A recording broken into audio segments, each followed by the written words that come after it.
If you called 911 from Grey Rock, they're dispatching a volunteer SAR team.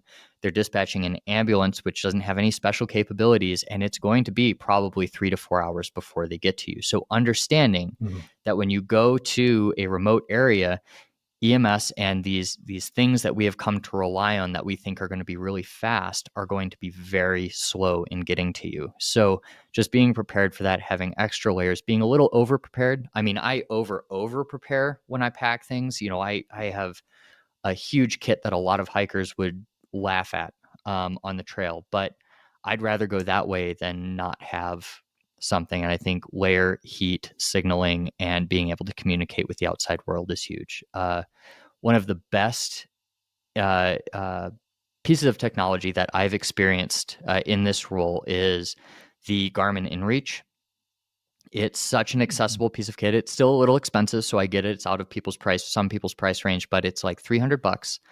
It's this little orange GPS device, and you can link it to your phone and you can send some text messages. So if you want to do like, hey, I'm on the trail, something, you can send that to your spouse. And every time you send it, it's going to give them exact lat longs of your location.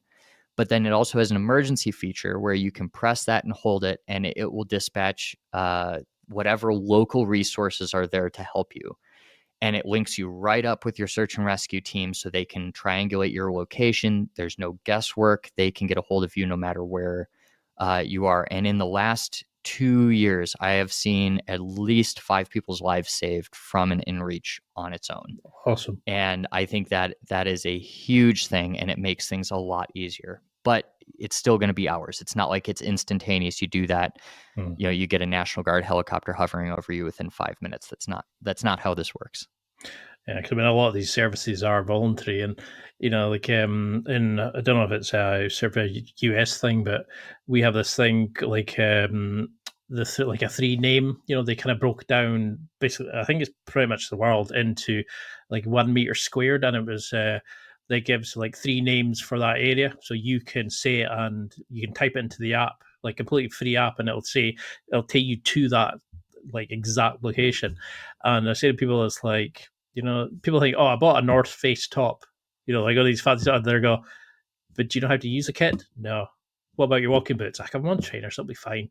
Like we're always pulling people out with our 4x4 and stuff because we use it for the sheep and stuff. And it's you think if they're so little prepared how to deal with the roads, how are they going to walk when they're hiking or when there's water and there's like the weather changes? Because like you've got this amazing video, like you have like tips throughout where you said, I think it was, bring a torch because you can't treat what you can't see. And it sounds so much Yep. so sensible that you think, why would you not have a torch? How many people get lost without a torch because they don't assume it's going to get as dark as it quickly can? What kits would you have? Like you have a great video on building your first aid kit.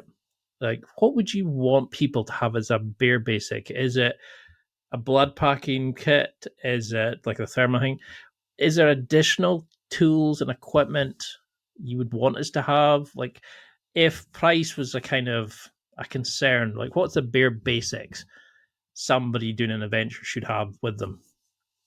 Right. It kind of depends on your situation. So if you're going to the backwoods, it's going to be a lot different than if you're taking a cross country trip, than if you're going to Costco or a grocery store somewhere.